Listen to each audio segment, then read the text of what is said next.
Greetings, programs. This is Let's Code a Full 90, where we take next hour and a half and dig into some source code and try to make our part of the world a little bit of a better place. I'm your host, Rob Minching, and today we're going to continue our foray into the Wix toolset. It's been having lots of fun, and I think today we might actually finish some things, and then that'll be good because I have an announcement for next week. Next week, I will not be here. I will not be at this stream. This will be one of the few weeks that I've missed, but we'll skip. Instead, I'm going to be presenting at the .NET Foundation Summit. This is the first one they've had. There's going to be a bunch of people talking, and I will have this exact same time slot at the .NET Foundation. I'll send out links on Twitter on how to find it. I might try to put something up here. But I will not be streaming on YouTube. I will be streaming with the .NET Foundation Summit. So if you want to catch me next week, I will be there on July 20th at 12:30, this time slot right here, right now. All right, so that's next week. I'll talk about it again at the end. If you guys want to ask any questions about it, we'll do that too. All right, but what are we actually doing here today? Well, here today, we are picking up where we left off in episode 30. I had hoped we were going to finish the bundle payload related issues. We did not. So we get another shot at it this week. I ended up with a few questions that I wanted to ask about supporting remote payload, payloads and remote payloads, and how to limit where they can be. If you remember, we were having problems with the payload group. We're going to dig all back into that because that's where we're going to pick up first. Anyway, went to triage, got some answers, and Bob and Sean both convinced me, told me absolutely that it was going to be no big deal. I'd be able to solve all the issues that I was worried about with payloads and payload groups, and not being able to figure out who's what and get good error messages are all overblown, and it's going to be easy. So that's what we're doing today, and we'll find out how easy it is.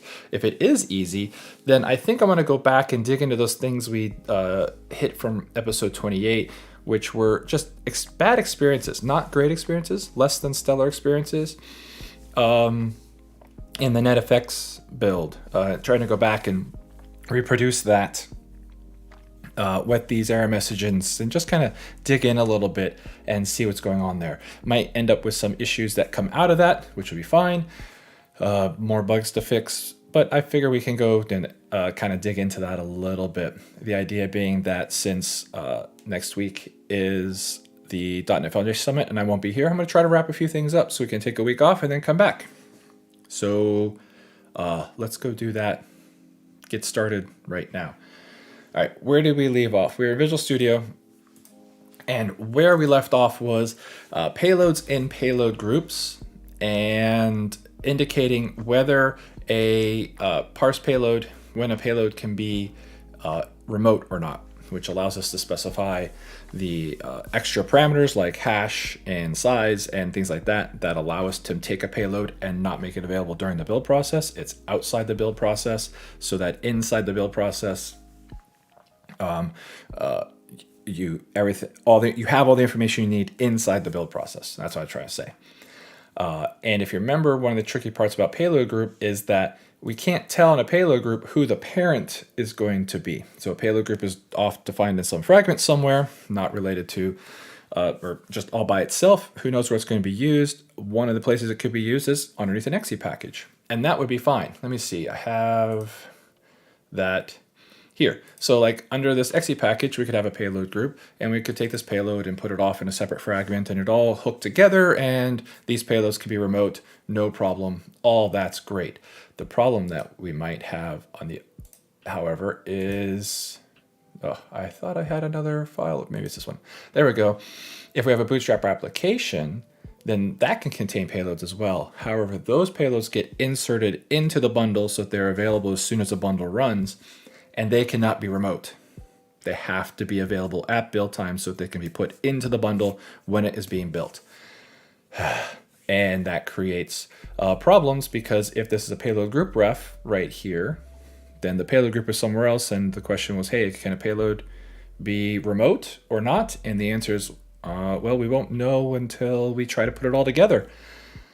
And that creates the problem. So I was trying to get the easy way out. I was going to try to sneak my way around this whole problem and saying parse payload group element is not allowed underneath when you're, payload groups would not be allowed to be remote. There's too many allows in there. Anyway, so that's what this to-do said. Consider in payload groups. If this is allowed, then the backend will need to ensure that Bootstrap applications and bundle extension elements cannot contain a remote payload. All right, so I was assured that this is not going to be that big a deal. So we're going to now allow this case to happen. And that's going to be the change for us to go make.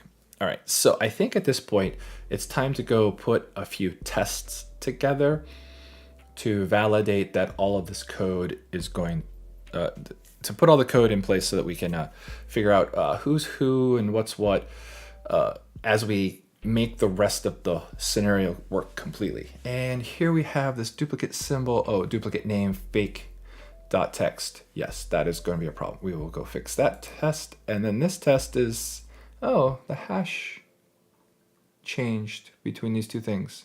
All right, well, we'll go look at that too. And at the same time, we will go add more tests because we're going to need them. All right, burn remote payload fixture, right? Burn remote payload. Oh, this is subcommand. This is not what I wanted. But let's look around this code and see where should we put remote payload validation. All the different things you can do with the remote payloads. So this is about running the Wix burn remote payload command. So this is more about generating source code than it is about necessarily building them, I think is the way I want to move in that direction. Now we do in this case, I think, see, we build, then we do the remote payload, and then we run another remote payload, another remote payload, another remote payload. All right, so this is a whole bunch of different tests here. Let's see. I don't think I want to put it here because this is not the correct, this is not only about remote payloads. So if we look at the bundle package fixture, this is about packages. I guess one way to do this is to make the remote payloads parts of these other tests. Maybe that's the way to do it. I was thinking about making a single remote payload test. So one way to do this is to create a fixture for validating remote payloads. Another thing to do is to go both into these existing fixtures like Bootstrap application fixture and bundle fixture and add remote payload to them. And I think I'm going to start that way. I'm going to start that way just because I feel like, it all kind of depends on which axis do you want to come in. Are you coming at it looking at remote payloads, or are you coming in and looking at it at packages? So let's see. Do we have any remote scenarios in here? Remote. Yeah, okay. Can build bundle remote bundle package. All right. I think this is where I was before. I wanted to walk back through all of that and kind of think through, am I happy with this decision? I think this is the way to go. Okay, so let's go here. Let's look at this bundle. All right. So this is a remote bundle inside this, which needs lots of additional information. This does not have any remote payloads. Okay, but this is a nice all-inclusive single test. So we can kind of see, all right, this kind of thing will work. We might go for something simpler than that one, but let's go here. Is there another remote in here? Oops, am I going up or down? All right, let's try to get down. Bundle, that's all in the same test. Okay, so there's just that one. All right, so if I want to do this, I want to add an additional test. All right, where is this at? Okay, so this is a bundle packages. That's good. Remote bundle package. So I want to add a remote payload package. Yes, that's what I want. All right, that's cool. That's a permanent bundle. Oh, this is a bundle package only though. Okay. Which is fine. Oh, this is a bundle package fixture. All right, now I'm understanding this a little bit more. This is not just a general burn thing. This test is all about bundle packages. All right, I do not necessarily want to add it here. this is convincing me now the other direction. Looking at this test, maybe the better way is to do a remote payload fixture. I guess so. Let's look at the Bootstrap application. Payload group. Nope. Oh, there's not a lot of tests in this one. Can set the Bootstrap application DPI awareness. Okay. Okay. That is a simple, easy test. Let's see here. Bundle manifest fixture. Manifest fixture. Yeah, this is looking at the internals of it all. Okay. Which way do I want to go here?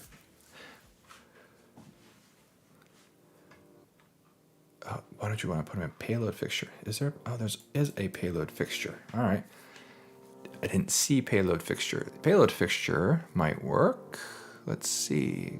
Canonical name, absolute names, payloads between packages, download placeholders.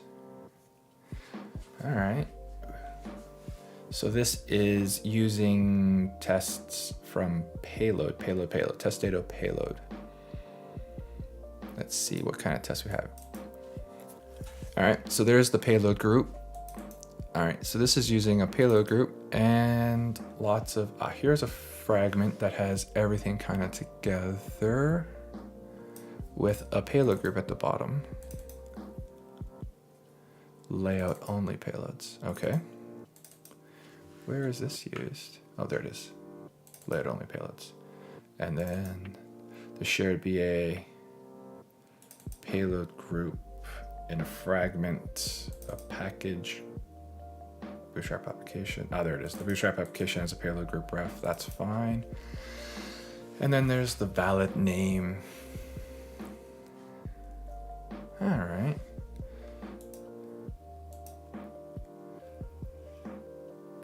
Okay, so we have several of these tests. What do I want then? Less like that, less like that. Let's see. So here's our bundle with a few fragments. So this is just all the fragments.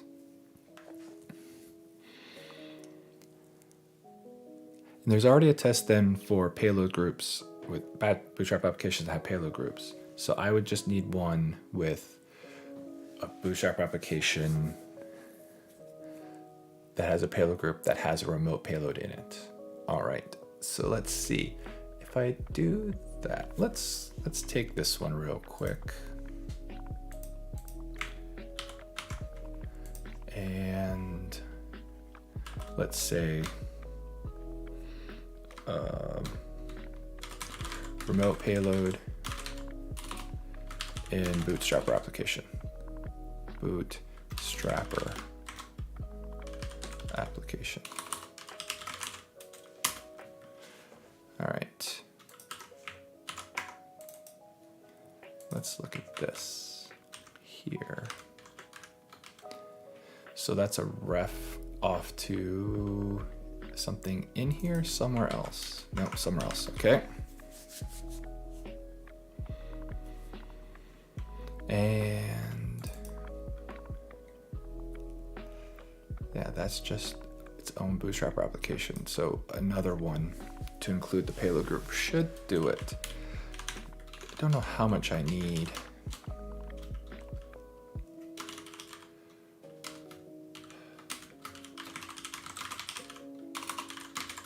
ID equals remote payload.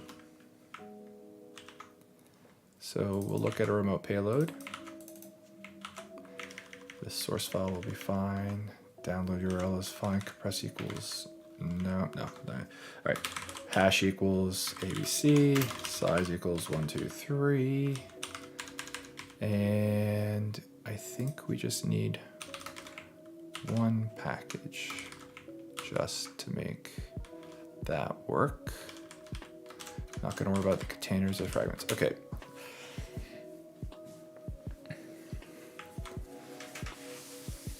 Let's see if that gets me where I want to go. Let's see, remote payload, application group ref.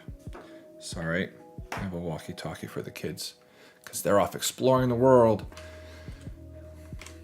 And I am here with you guys doing this. All right, so what I want to say mostly this. And let's go here. We'll go down near the bottom. Actually, where's it down? This one. Download URLs. All right, well, let's stop it. We'll take this.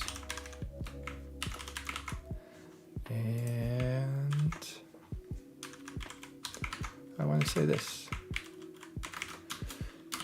Cannot build remote payload in Bootstrap application. That's about what I want to say. All right, the folder is test data. I see. So we are getting payload simple bundle. Did I miss that? Downloads. This was its own bundle. I wonder why it needed simple bundle. Okay, maybe this is for the BA. Yeah, that's for the BA. Very good. Very good, very good. The name of our file is this. That's our test. Okay. And then there's our data. Let's go ahead and pin this test while we're working on it. I can keep track of it over here. Payload hash attribute cannot be specified when attribute source file is present. All right, well, that's going to be easy to fix up. Let's go ahead and do that. Oh, source file, duh. I need to give it a name instead. Name equals some remote file.txt. There we go. Let's see what we get now. There we go. Object reference. Oh, that's fun. Create container. Wow. Oh, maybe this is the I'm not supposed to let remote payloads get this far, and that's why it's failing. That probably is the case. All right, cool. This is supposed to be a failure case since I haven't added the code to the back end to prevent this. The front end is allowing our payload group to let the remote payload into the Bootstrap application, then the Bootstrap application builds, and when it tries to get the file to put it into the container, it fails. That's the bet. Right. So let's take a look at that. Source file is going to be null. This is going to make a lot of sense. If we get here, a source file is null. Debug. Let's go ahead and drop down all the way down to here. Parse payload element, zoom. Yeah, okay, I'm going to keep these tests for a little bit. There it is. Source file may be valid for one of these. Oh, I need the breakpoint inside here. And then, can I get it inside? F11, there we go. There we go. All right. P is the fake BA. Nice. Remote payload. There's our remote payload. So P is source path is null, and that makes sense. But it has a hash. Yep, a file size of 123 and a hash of ABC. I won't sing, but Jackson 5 would have done well with that. All right, so ABC 123, and our embedded ID is good to go. So we need to prevent this from happening. This is probably not the place to do it, but that is the goal. Let's see, hash. Oh, what is? Oh, you're gonna crash now. All right. Yep. All right. And then it calculates the hash of the file. But of course we don't have the file. So somewhere before here, we have to catch the error that it's gonna try to put a file without a source path, a remote payload, and say, hey, you can't do that here.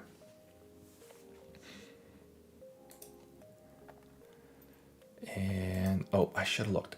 I didn't look. All right, add rage bundle, command, execute, create container, bind bundle command. This is where we're at. Create, yeah, okay, which makes sense. The UX container, also known as the BA container, the Bootstrap application container. That will work. All right, so here's where we create the burn manifest. Here's where we resolve download URLs. These are the non-containers. All right, so it would be great if we failed before starting to create containers, because that's cabs doing work, potentially lots of work. Here's detect payload collisions. All right. Is there anything? There's the extension manifest. So I'm kind of looking for something that's probably the Bootstrap application manifest. That's a good idea. Too much. Could probably validate there. Let's see. Generate manifest from IR commit. That might be even better. Probably should have started at the top. Well, I don't know. Maybe not. Bundle backend validation. This is another good option. Yeah, and everything before that can change, although I don't think you're going to change the source file, but you might. All right, so everything up here then is where different parts are being pushed around. Let's see.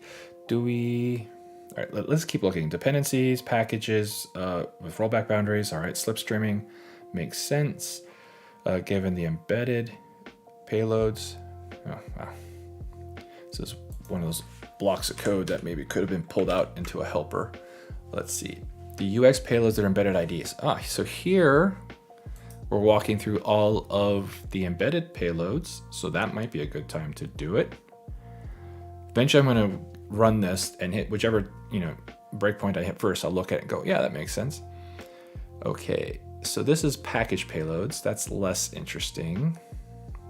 Process the payloads that were added to the packages. Package payloads. Is this using package payloads here? No.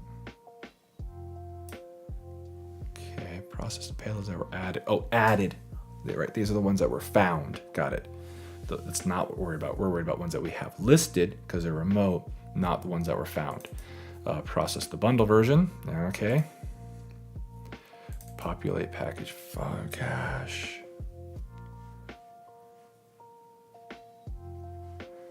Create non-UX containers. The list of UX. Sean says the list of UX payloads is created in the create non-UX containers. Well,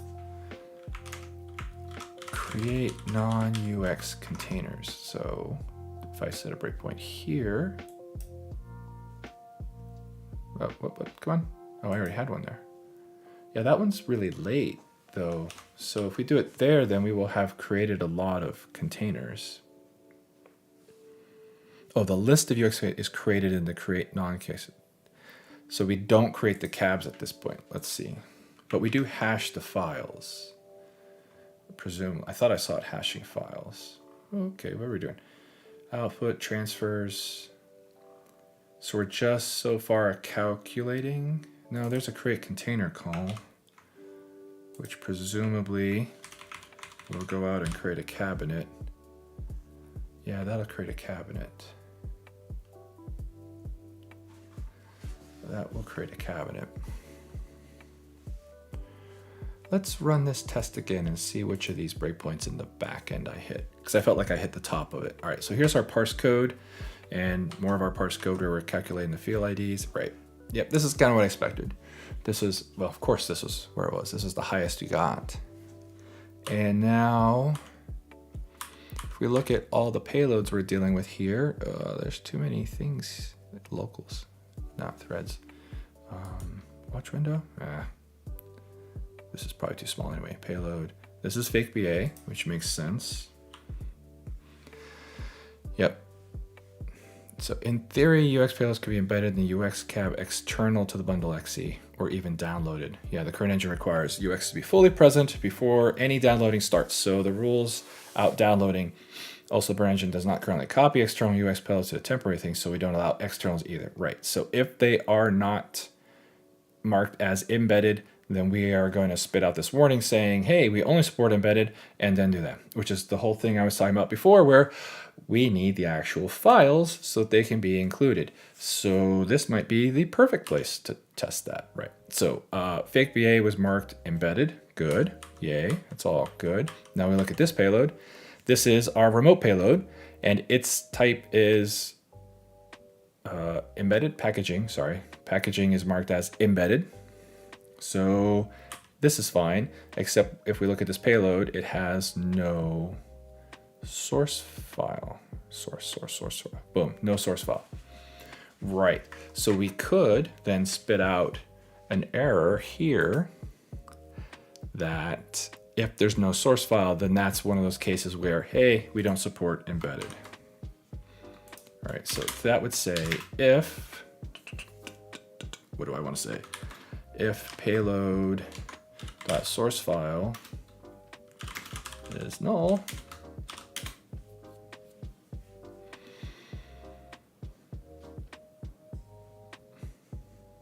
yeah, okay. So this would work.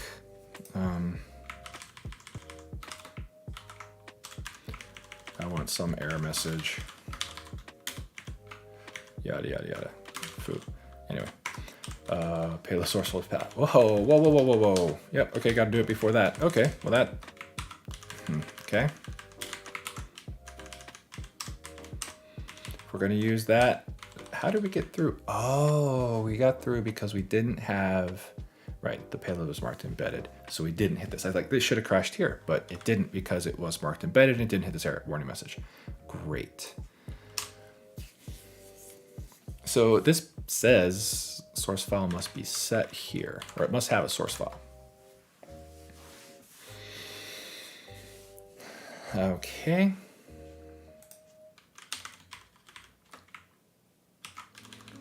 I think I could put that up there. I wonder if I should do an else if. I could just do an if so you can get both an error and a warning, but I'm inclined to say you should just get the error. Probably. Okay, and then when we encountered an error, that would stop us from rolling too far.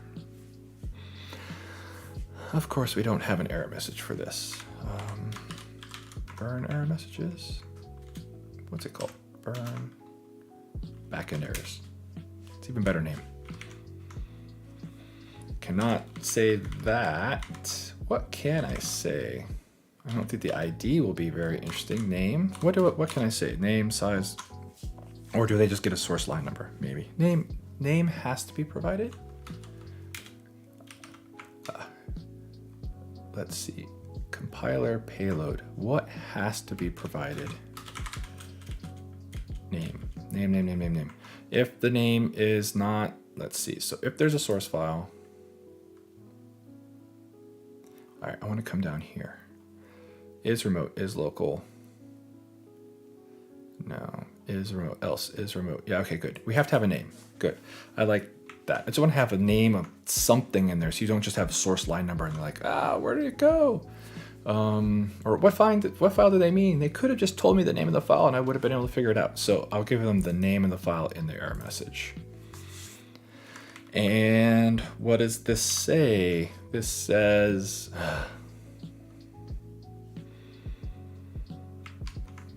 so I was just thinking, how do I talk about this? Because I don't know that we actually, oh no, we do have the word remote payload elsewhere. And the error is going to be on the payload, which means the error message is going to be here on this line, not on where it gets used. So you're going to get this line number. Because the issue I'm having is, and I don't know the syntax because I've not done enough of them, but you can also have a bootstrapper extension or a bundle extension. And that could have this same sort of thing. However bundle extension is, yeah. Whatever the syntax for that is. So where I'm struggling is I'm trying to figure out how to say, you've provided a remote payload. Dear user, you've provided a remote payload. And it was used by either a Bootstrap application or a bundle extension. And I guess I don't know at this time anyway. I mean, we could go look it up. I don't know how to write this error message is really what this comes down to, which is not unusual. Seems like the challenges of coming up with, of doing math and coming up with good error messages is just as bad as trying to come up with, or trying to come up with good, see, I can't even think, doing too many things. Coming up with good names is hard while thinking about all the other things while on stream. Burn backend errors. What is this? Remote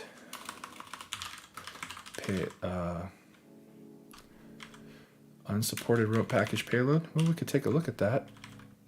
The first remote payload must be supported package type of XCI. Yeah, that's the generation scenario. That's not this scenario, plus it's package payload. This is not package payloads. Remote payload cannot be used by do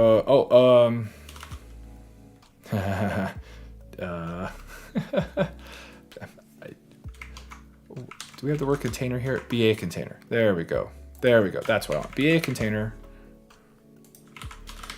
cannot contain remote payload.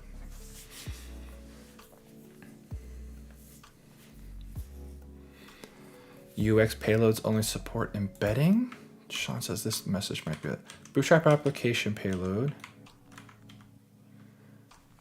was marked for something other than embedded, possibly because it could be included in download. Possibly because it included a download attribute. Okay. At present, Bootstrap application payloads must be embedded in the bundle, so requesting package is being ignored. The requested package is being ignored. This message is closer than anything else, probably. And it says UX payloads, right. And then up there is BA container. I like BA container. The use of BA container. Where is that? Burn backend. Yes. So let's go. Nope. Yeah, you're duplicated. All right, let's see here. BA container cannot contain this. And payloads name. Okay, BA container contains that. All right, let's see if we can do this. Definitely not the read bundle. All right, Bootstrap application payload was marked for something other than embedded packaging. Yes. Was not provided a source path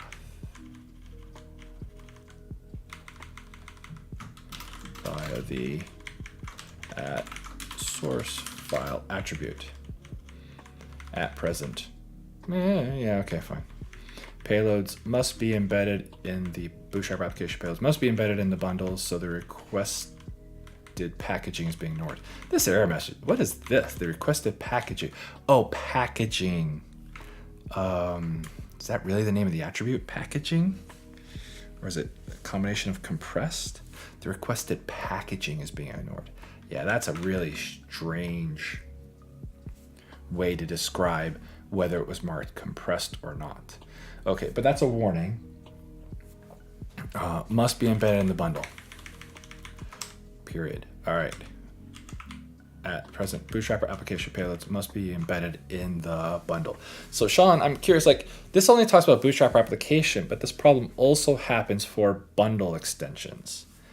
And I don't know, do bundle extensions hit this same case too? So they're already kind of getting this interesting message that talks more about Bootstrap applications than bundle extensions. So do we need to update both?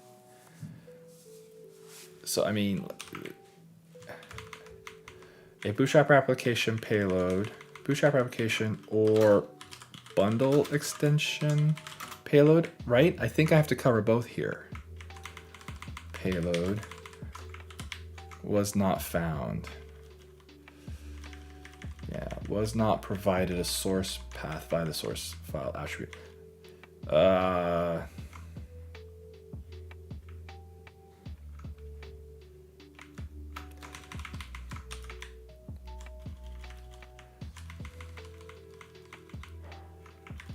Yeah, okay. Was not provided a source. This can only happen from payload elements, right? Yeah, I think. I'm pretty sure that, yeah, this can only happen from payload elements. So I can talk more explicitly about that.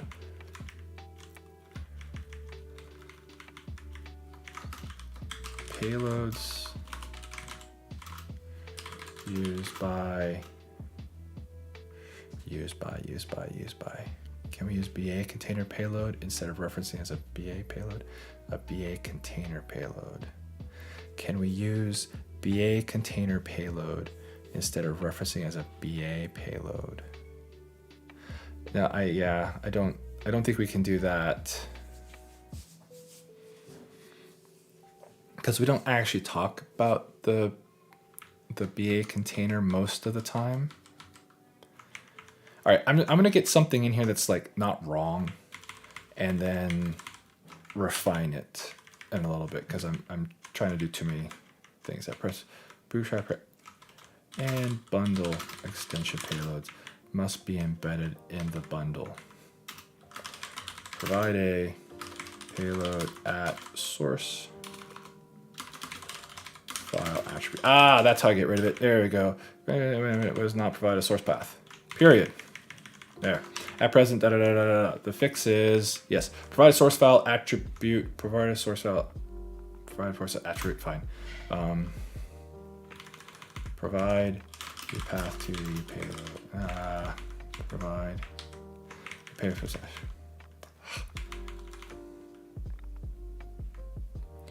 provide a full path to the payload. I don't know why a vi on in my things. There we go. And this is not source file, this is payload name. Something like this. Okay. Push application, payload, blah. I can do I have parentheses there. The actual fix is to remove the remote information. They won't get to that point without. That's right. But I think if you can specify a non-remote payload without source file. You can specify a non-remote payload without source file. You can specify a non-remote payload without source file. Because it will pick it up from the name. It'll fill in source file from the name.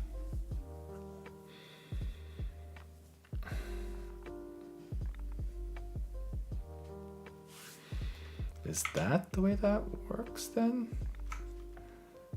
No, let's see. Gotta go back to the compiler. Yes, okay, so let's see. Oh, fine. It's all inside this thing. So if source file is null, this is all this thing. If it's null, then try to use the name. Yeah, okay. That does make it a little more complicated. Was not provided a source path.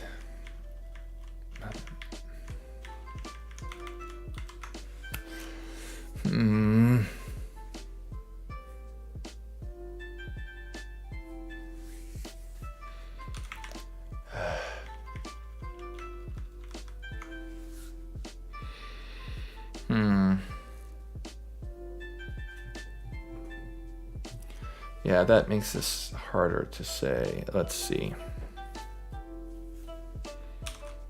Whoa.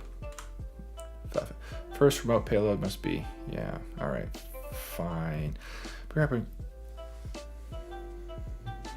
Bootstrap application payload.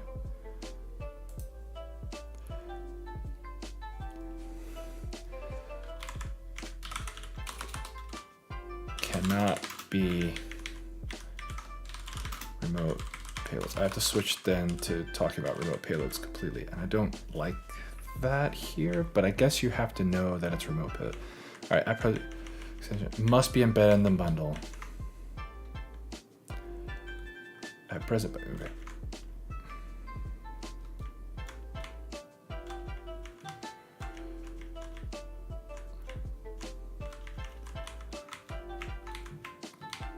All right, let's try it this way. Bootstrap applications must be embedded in the bundle.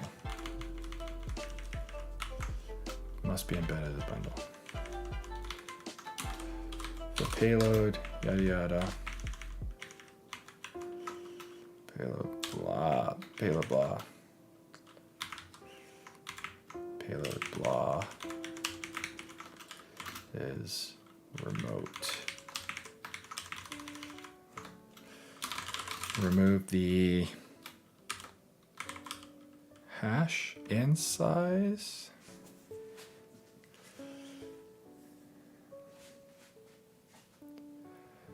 They provided the name, but that name didn't work to find the file. Source file is correct resolution. No, I don't think that's right, Blair. Because the source file is set if the name, technically speaking, they could be successful by just using the name. Remove the payload hash. I mean, the source file is definitely one of the fastest ways for them to get there, but they could use the name attribute that they already have to find it. Payload hash attribute. Do I need to say size too? Here.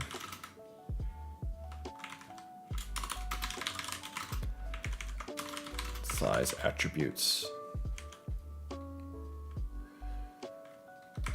Ensure the payload.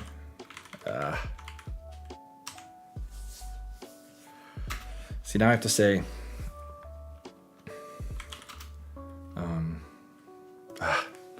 this is tricky.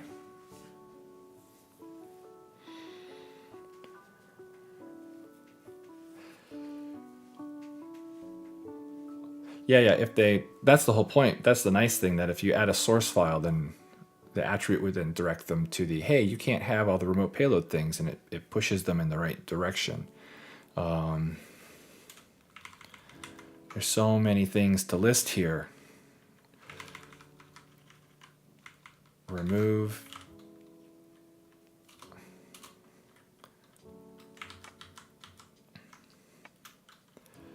Remove the certificate. I don't want to list all of these here. I'd rather just nudge them in the direction that says, hey, yeah, just specify a source file, then it will tell you to remove all these other things.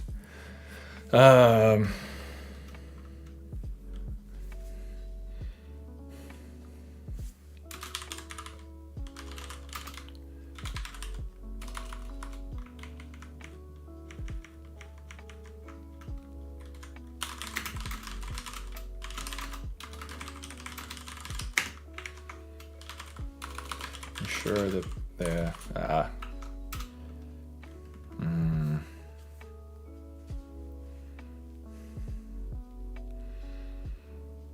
yeah, that's where I was starting, was start with source file and go from there. All right, let me read from the beginning. Bootstrap application bundle applicant must be embedded in the bundle. The payload is remote. Yeah, so let's see. Provide is remote.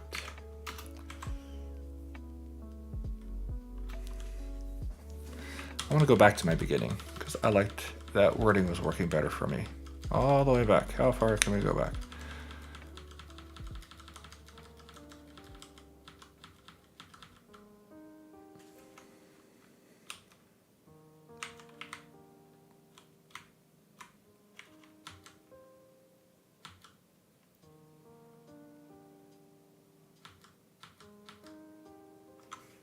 There we go.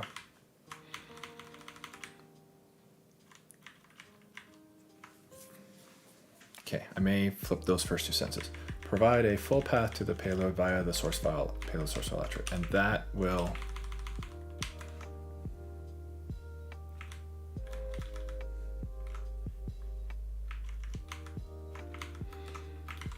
and I like this message first. Bootstrap application and bundle extension payloads must be embedded in the bundle. Where is it? The payload blah is remote. Provide a full path to the payload via the source file attribute blah is remote. I've repeated myself at that point. That's probably right. Okay, bundle extensions must be embedded in the bundle. The payload is remote. All right. And cannot be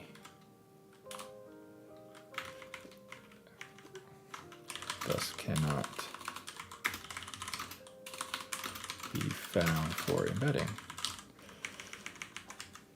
Provide a path, full path to the payload by the source. Okay, gosh, yeah. Names. This is terrible. Okay. Equals 8014. Okay. Can sit with that error message for a while too. Also, these error messages and things like that, usually if I can get a bunch of words in there, Bob does a good job of kind of fixing them. What was the other one then? Go back to my build bundle. I want to grab this guy here. You're the one, right? UX only support this. Yes. Okay. So I'm going to grab this and toss it in my to-do. Error messages dot gloss. Update to include mention of bundle extensions in addition to the Bootstrapper application. Thank you. Okay. Whoa, that's not to do. To do. There. All right. Cool. Where was I? Here we go. Whew, man. Hardest part so far has just been writing an error message. Man. Okay, so, well, we're not hitting this case though. Why is this not getting to here? I must have missed something. All right, we're building again. Okay, fine. Yeah, parsing payloads. I eventually will remove those. Oh, we failed much earlier. Okay. What is the error message?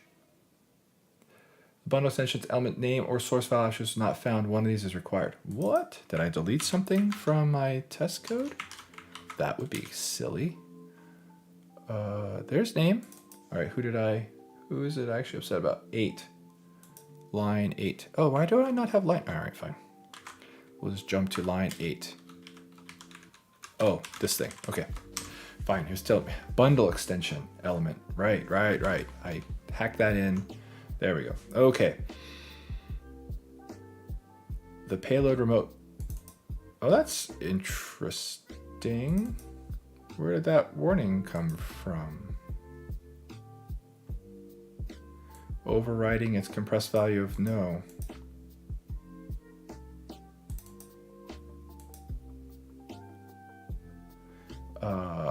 What the? Okay. Back to the test.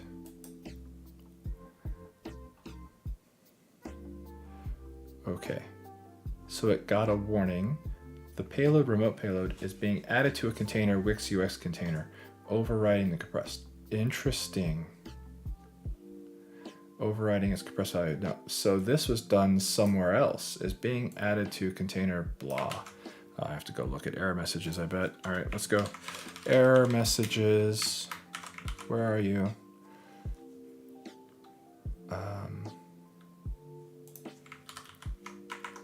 Wait, it's not here. Okay, that means it's in the burn error messages.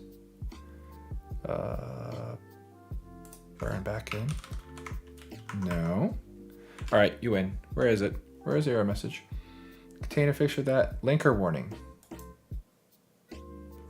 Linker warning? Interesting. I didn't know we did any payload validation in the linker. Oh, I bet this is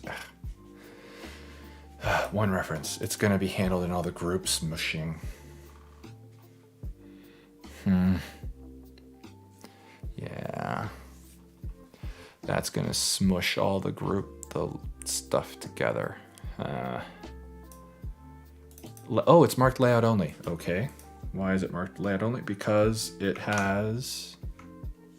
Okay. Layout only.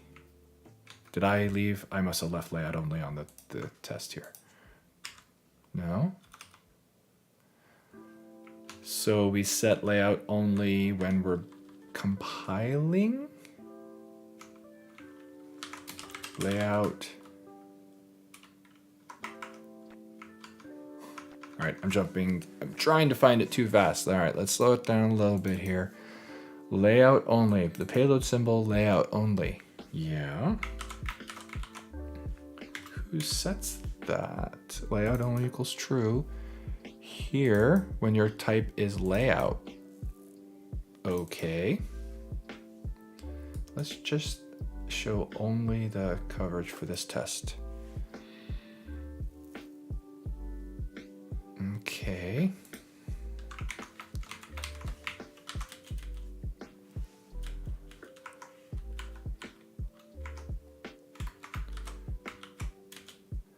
I am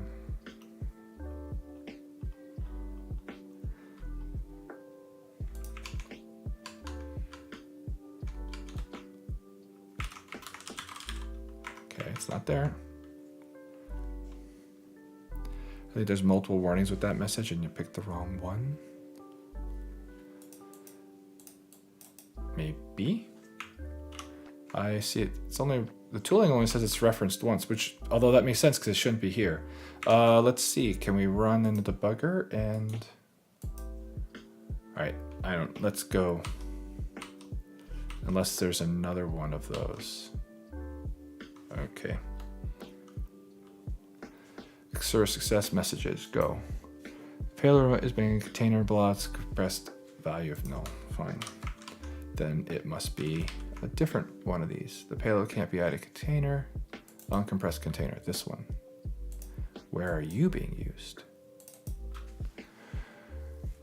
Add source that if it's false, then we add it to, all right. Right. Compressed payloads not assigned to a container will get assigned to the default attached container.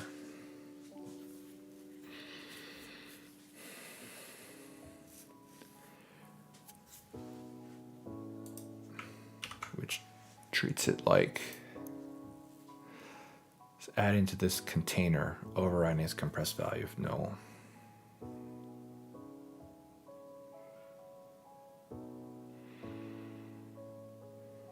I guess that's okay. I don't like that WixUX container sticks out there, but most of the linker error messages are pretty poor because they're so generic, they lack deep context.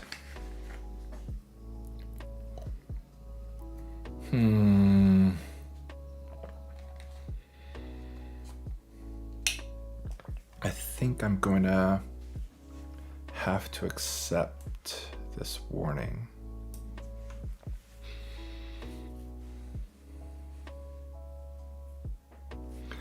It's fine.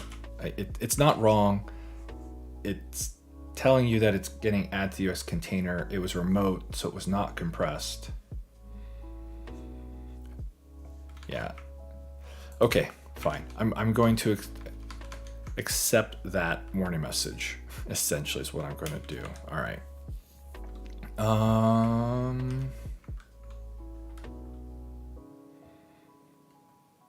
All right, let's see here. What do I want? I want the error messages. I just want all the messages. I'll take all the messages. Yeah, I'll take all the messages. Result.messages.select m.toString to array, and let's just order by. So they don't. No, I don't want to order by. I want them in the order they come in. And then it's not going to be true. Wix assert contain. Oh, that. Why did I just. Anyway. So now I'm going to get this warning message. And then I want to get this error message. Sorry, I grabbed the prefix. I don't need the prefix. Now I want the rest of it. Oh, you're not going to give me the whole thing for the next one, are you? Nope. I was better off with that previous error message at this point. Let's burn back in errors. Container. This message. This is the one I want. And then I have to replace the name of the payload, which is some file, yada, yada, yada.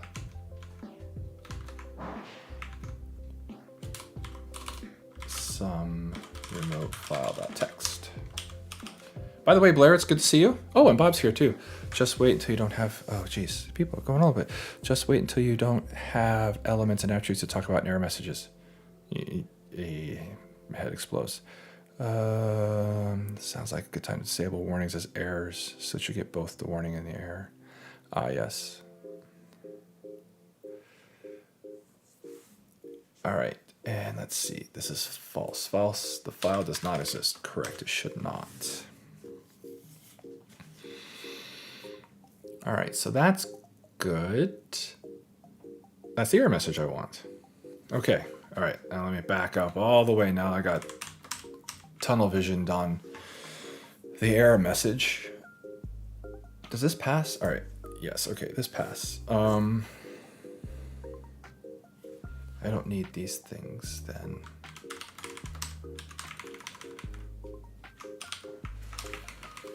Let's go with that. Been slowly updating path comparisons to not include backslashes in them in the world. Because one day we're going to run on another operating system. No, it's not likely, but I don't. It seems more proper. Anyway, those are the error messages. This is what we wanted. This was the test here. This is a test trying to put into this Bootstrapper application that. And I don't remember. Does this work? Can I do this? It's kind of weird if I can, but. I can, yeah. I can't put the content in the ref. Didn't notice, made the exception message print out both the shortened value and the full value. Oh, I missed the full.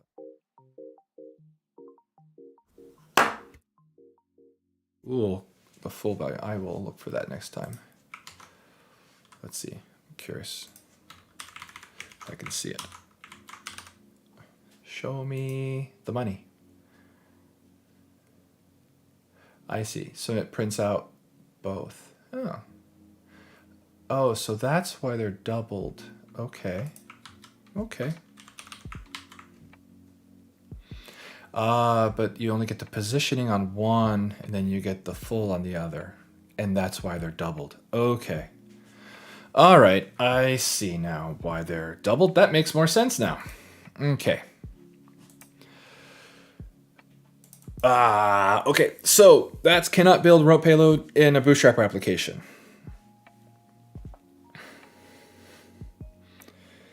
Which is good. And I probably want one where you can put a remote payload into a bundle. That's another case. All right, that would be, well, can build a bundle with a package. All right, let's take a quick look and see what I've done to break these. So here the ID changed. I have to go back and look at my ID changes. Okay, I understand that enough to wait on that one. And then here, I probably just broke this test by futzing with this file. Yeah, I've just been futzing with this file. And I told it the same name for the two files, which will of course not work, because if you were to lay this file out, it would not work.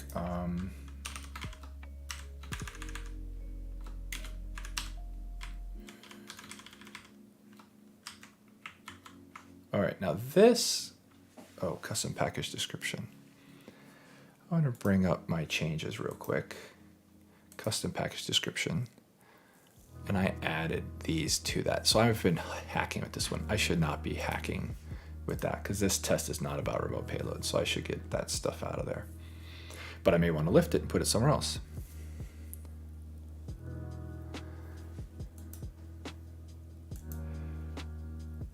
All right.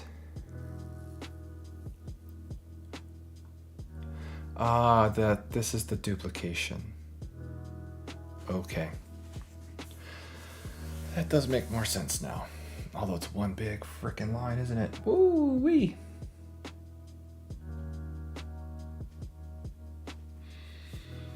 Right, so what did I do? That's gonna be in my diff again. I wanna look at this real quick as well. In the compiler payload, yes, there it is. So I added string.empty into the mix. That's what I did, and that changed the prefix. Yes. Generate ID from prefix, right. With the parent ID. Yeah. And here then it was that. And that added the parent ID into it, which causes the hash to change. Because it put the separator, right? So the way this create identifier works is it will take all these pieces and put separators between them and then turn them into a final ID by hashing them all together. And of course, if you add anything in there, even if it's null, that'll be added with the separator. And so that's why the ID changed. I don't think it matters. The question is, am I okay passing in empty or null there? I'm gonna go look at that real quick before I move on. If I pass null here, I think the hash is okay with that too. Right? You'll go through that as well, right? Yep. In fact, the ID is the same. So null and string.empty are the same. Yes. Finish compiling. Okay. Yeah, I think this is fine here. Let's go to the test and change your ID.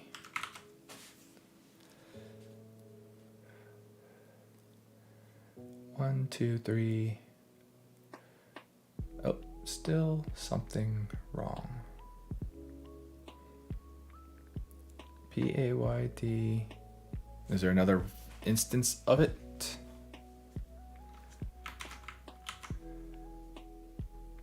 Line 176. Yeah, there's another instance of that ID. That makes sense. That makes sense. Is there yet another? I'm gonna have to replace all those hashes. Yeah, okay, there we go. Okay. I'm good with all of that. I think this makes sense. In this case, this only happens in an error case anyway.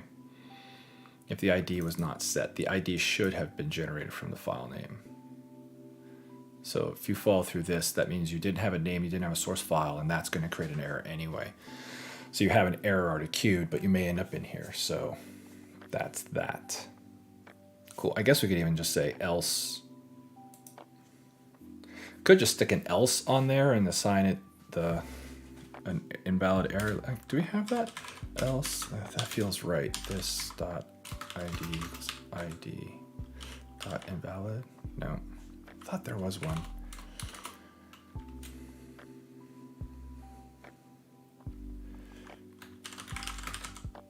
Yeah, identifier dot invalid identifier. Boom. Yeah. All right. Of course. I don't know why I did ID. The type of ID is identifier, and then that's invalid. Because these guys, you would have generated something else would have generated an error. So else only hit this case if name and source file were not specified. An error was already reported. Boom. All right. then I can get rid of this here, I think. Maybe. Now I'm going to have to go fix that ID again. No, I don't. Wait a minute. I changed that ID because of that null. Oh, this is what I get for not pinning the test.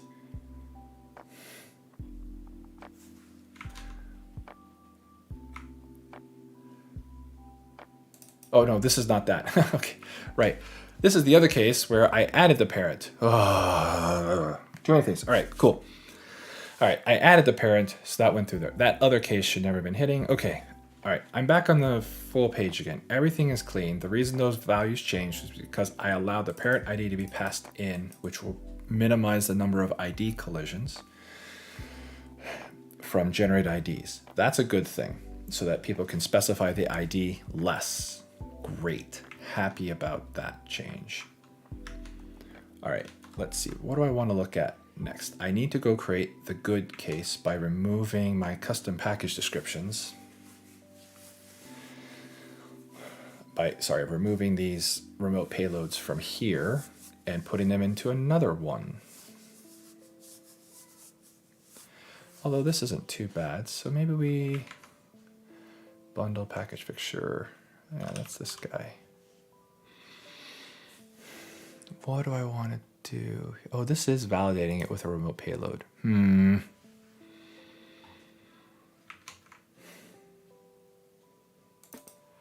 I essentially want this test and all that it does.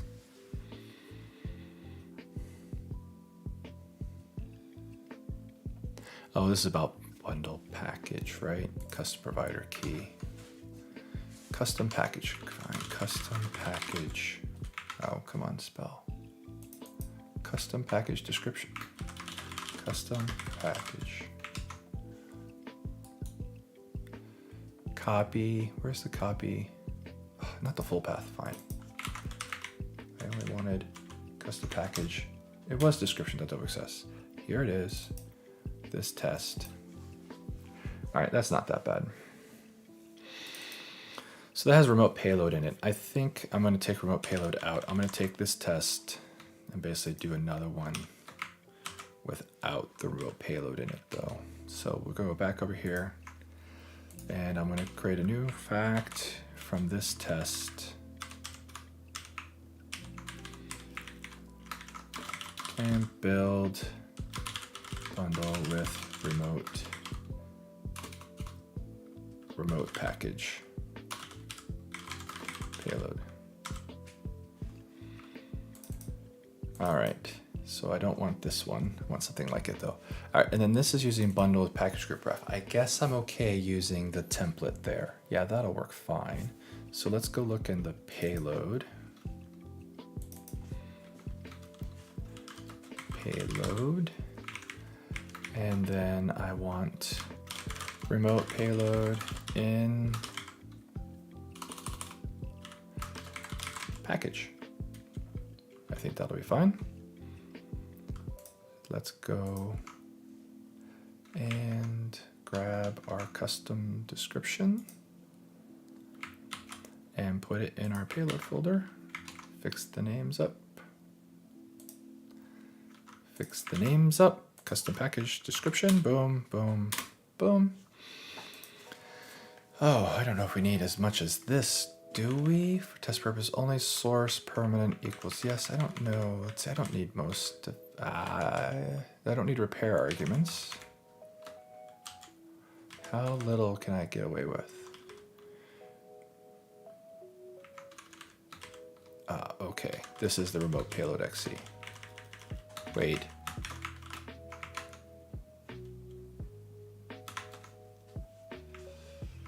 Wait. Custom package description.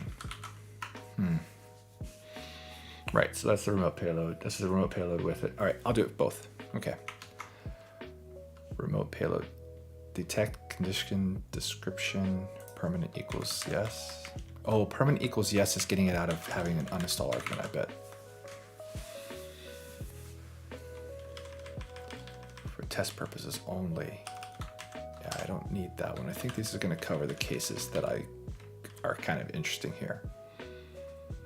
All right, cool. Yeah, I do want you to be here. Pin that.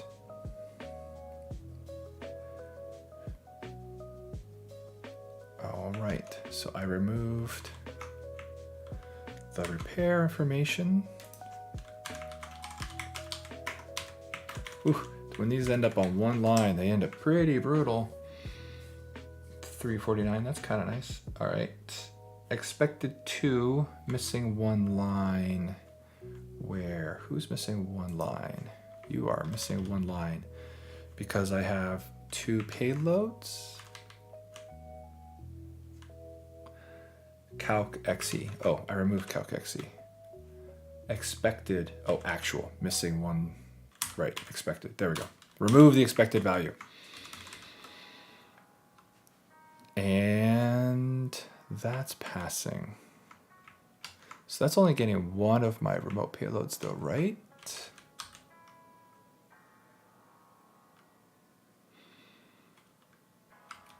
This is getting the 2 packages. I want the payloads. Ah, shoot.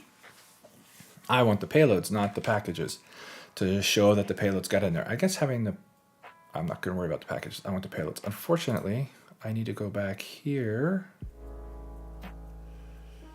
Get extract result, get BA data test lines. I always forget the syntax of the manifest. So, Wix package payloads.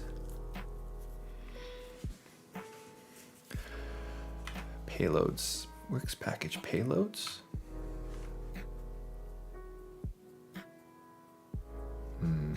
Maybe. I always no payload.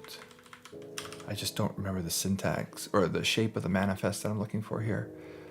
I guess I can run this. Can build remote payload. Debug this guy, please. I'm about ready. I don't need these anymore. I'm now happy with what that has done. Don't know that I need parse payload. I think I don't need these breakpoints because we're going to get through all of this now. And we put it early enough. Create non-US containers. And that's, yeah, all these are going to have what they need. All right, so extract result. And I want the data document. Let's see, which is it? Manifest document. Is it this one? Ugh. Well, let's try that again. Manifest document as XML. There we go. There we go. Now what do I want? I want the payloads to show so I can tell that I have all of my payloads in the right place.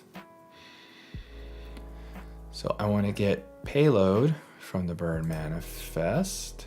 Oh, okay, fine. We're going to copy this because it's not going to let me work on both at the same time. Boom, boom, boom, boom. New dialog, drop that in. Oh, why did it give me a separate line for everything? Oh, that was a terrible copy and paste experience. Anyway, oh, it gave me the dashes instead of the indentation. Jeez. All right, burn manifest payload. Bootstrap application. Oh, this is not the right one. Okay. Get BA. Get manifest XML text lines. And, oh, I don't remember what the namespace string is. Is it up here? I should have looked at that too. Maybe it's nothing. That would be too lucky. It's not nothing. All right, so I want burn manifest as the root. So I gotta walk down this document like that, and then I don't want the UX, I just want payload. Oh, too much. Payload. And then that's saying ignore these attributes. Okay, I'm not worried about those attributes. I will come back and fix that up. Now these will be the wrong values, so I'm just gonna drop in payload and payload. Great. Now let's go and debug this. I need to get the right prefix. Am I done with this? I think I'm done with that. I'm gonna drop a bookmark here just so I can find it again. I think I'm done here because this is just an error case that we can't get to. All right, extract result. Manifest namespace manager. What's your name? Oh, it is blank. Oh shoot, I left BA there. Burn manifest / payload. You're gonna give me some results. Awesome, perfect. All right, so I got data out of it. That's what I needed. Of course, the data, this is all wrong. Let's go look at this manifest that I created, and these payloads are, okay, those are the UX payloads, so we don't care about them. These are the payloads we care about. These guys right here. Okay, and when we get them, yeah, we get them with single quotes, so let's go ahead and change all of the double quotes to single quotes real quick. Place all.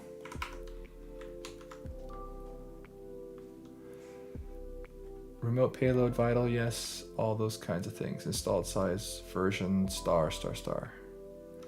All right, let's see.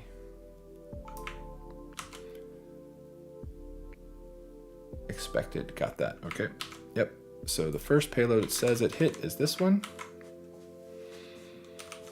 I believe it.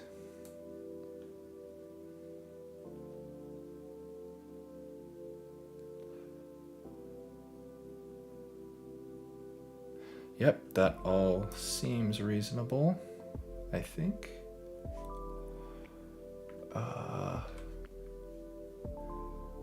One. This is the next one. All right, let's take this out. Too many things that are similar. Remote payload, yes. Oh, I'm missing one line. Remote payload XE, yes, one line. Oh, it's not going to tell me which line I'm missing one lines. Oh, I didn't get any payloads. It was a lie. I convinced myself that I was getting the elements out, but my XPath was just referring to nothing. All right, fine. That makes me sad.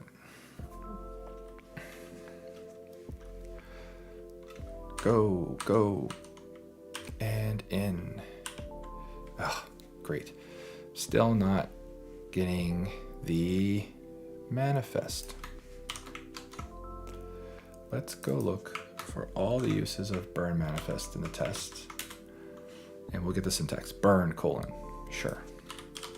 That is fine. Just have to get the namespaces right. Alrighty then.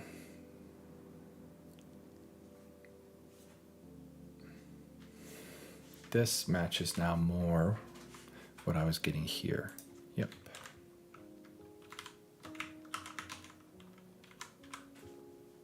ID equals a hashed value and a whole bunch of other things, which are not all going to match. It's going to show me the parts that don't match. File path, source path, that's fine. Okay, this actual file path, file size, hash, things like that. Great, actually, yes, and I've hard-coded those so I've hard-coded the hash and things like that so I can drop this in here. Okay. That's one. Next one. Payload PAYIS. Let's see. PAYIS. That's fine. And the rest of it is fake.txt. All right, cool. Ah, I see. It's giving me both of them now. Okay, yep. Great. And now the last one, which is fake.exe, which is the actual exe that wraps this all up.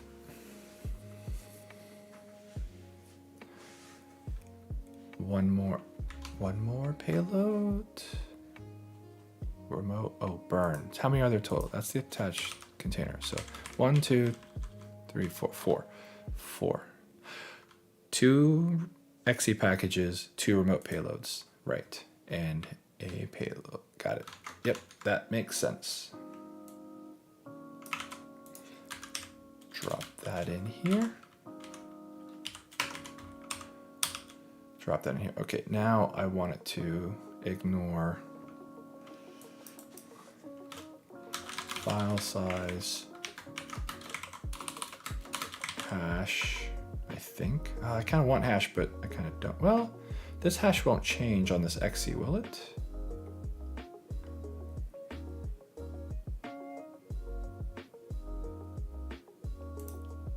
Wait. Expected.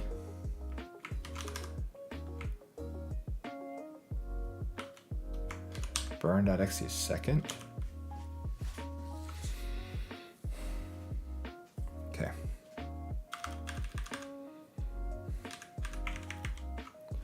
Right. I kind of want the hashes. The burn.exe is not going to change. So that's fine. I think I can leave them in. The files shouldn't change, so that should work out just fine.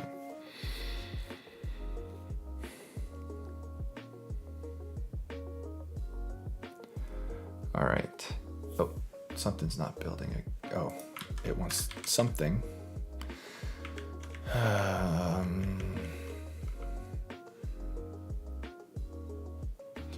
It wants me to ignore. I don't really want to ignore anything.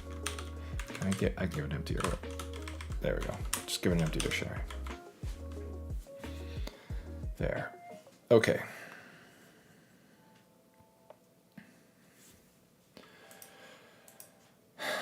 And then I want to do this again.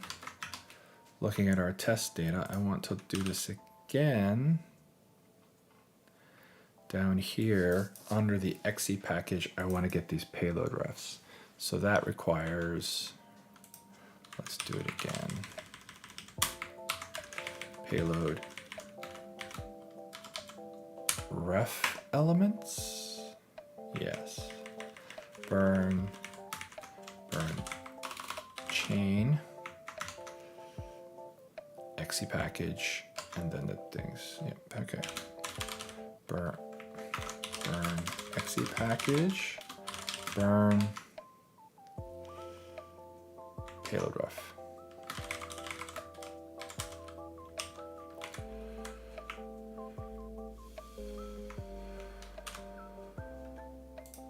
Let's see. No, okay, fine. Don't need it. Do I? No, I don't. I don't. I won't need it. I won't need it. I don't need any of that. Okay. Now here, I want to compare by lines. Yes, yes, I do. I want to compare the payload ref elements to these guys, and in this order.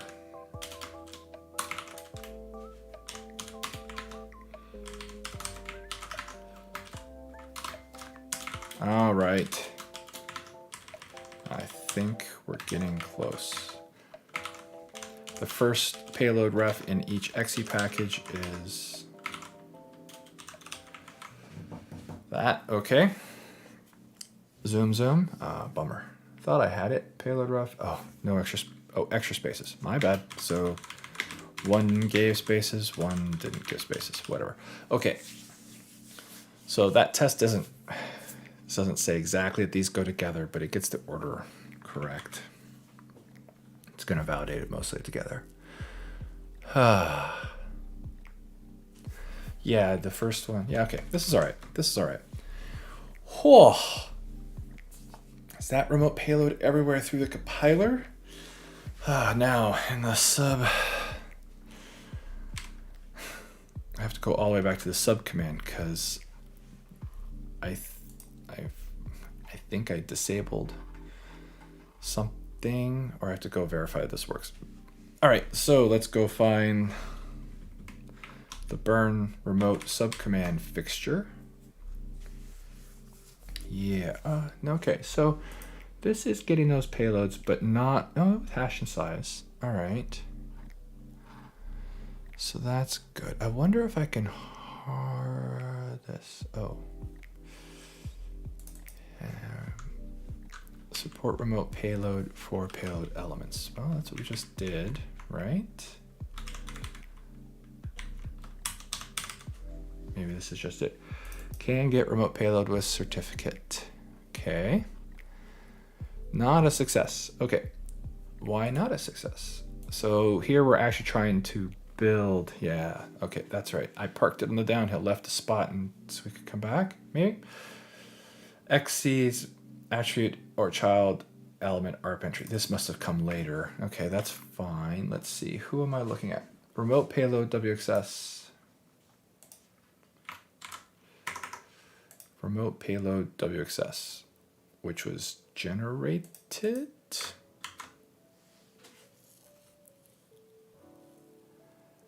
The XE package element contains unexpected child element XE package.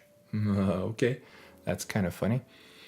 Let's look at, what are we looking for? Here, okay. The element XE package missing attribute detect condition or child element ARP entry, exactly one of those is required. Permanent was not specified. Did I? No, I wrote it back.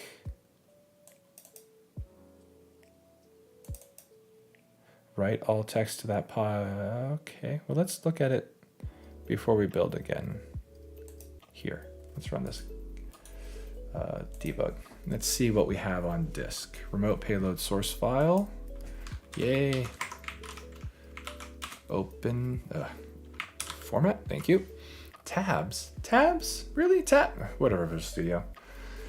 Go home. All right. There's a detect condition. So this is using bundle package detect condition. Oh, it did double it. Huh, look at that. It did not put it in the correct place. Oh my goodness, look at that. So what did we do?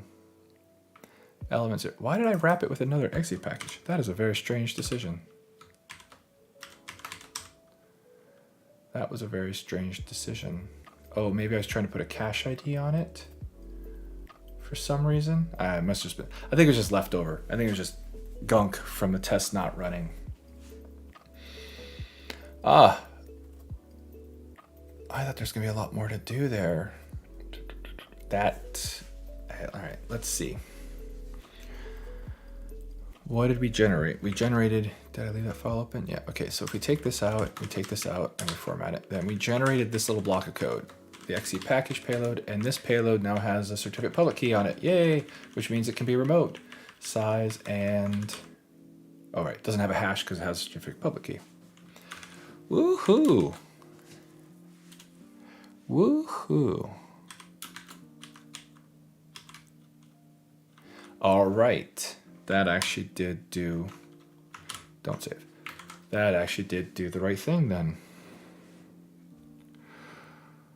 Whew. All right, let's take a swing at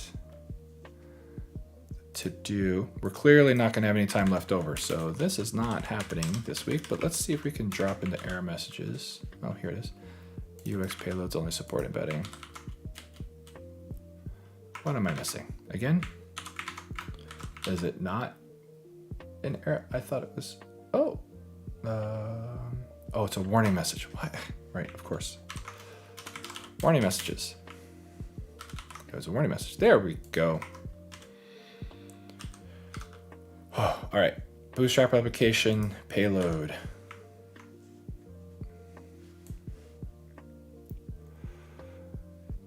Was marked for something then Bootstrapper, all right. A Bootstrapper application or bundle extension payload was marked for something other than embedded packaging, possibly because it included a download attribute. Bootstrapper application.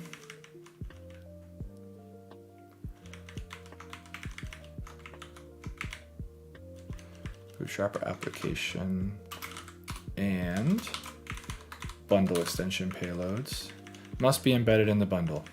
So so the requested packaging is being ignored.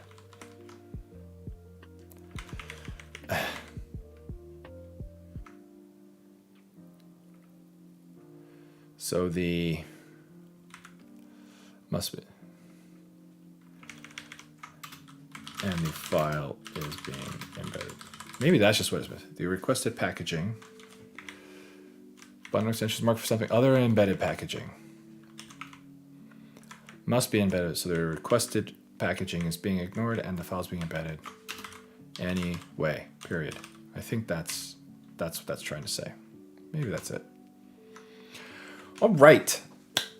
So didn't quite get it committed, but that's okay. I feel like it's really very, very, very, very much in line with where it's what it's going to be.